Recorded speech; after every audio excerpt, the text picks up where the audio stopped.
నమస్కారం అందరికీ. అయితే పోయిన వీడియోలో చెప్పినట్లే ఓంకారేశ్వర్, మకలేశ్వర్, ఇంకా సిద్ధి మాత గుడి, గట్కాలిక, బాల రూపంలో ఉన్న మహంకాళేశ్వర్ గుడి, ఇంకా కొన్ని గుళ్ళు చూపిస్తానని నేను చెప్పాను కదా.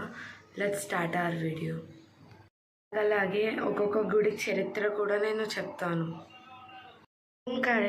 ఓంకారేశ్వర్ అంటే ఆ ప్లేస్ అనే చోటు మొత్తం పైనుంచి చూస్తే ఓం అనే రూపంలో ఉంటుందంట. అలాగే ఒక భక్తుని కోరికతో శివుడు తన శివలింగాన్ని 2 భాగాలుగా చేసి ఓంకారేశ్వర్ ఇంకా మమలేశ్వర్గా వెలిచాడు. ఆ భక్తుడు ఎవరు అంటే రాముని తరంలో ఉన్న ఒక రాజు. ఆ రాజుకి ఘోర తపస్సుకి మెచ్చిన ఆ శివుడు ప్రత్యక్షమై అలా ఆయన 2 భాగాలుగా మారి ఒక్కొక్క దగ్గర ఒక్కొక్క రూపంగా వెలిచాడు. మొదటిది ఓంకారేశ్వర్, రెండోది మమలేశ్వర్. ఓంకారేశ్వర్ని మమలేశ్వర్ని దర్శించుకుంటేనే 2 శివలింగాలను దర్శించుకుంటే ఒక జ్యోతిర్లింగం దర్శించుకున్నట్టు. ఇది కూడా ఒక జ్యోతిర్లింగమే. ఇదే అండి ఓంకారేశ్వర్. ఇక్కడ పెద్ద నది ఉంది చూడండి.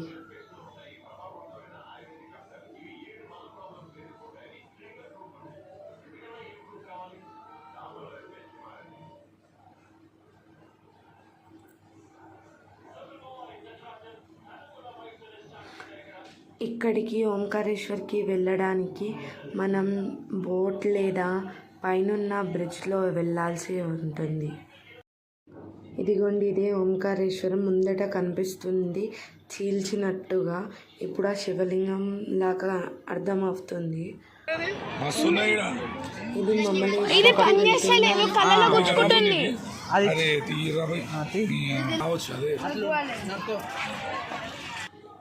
ఇదే మమలేశ్వర్. దర్శించుకోండి.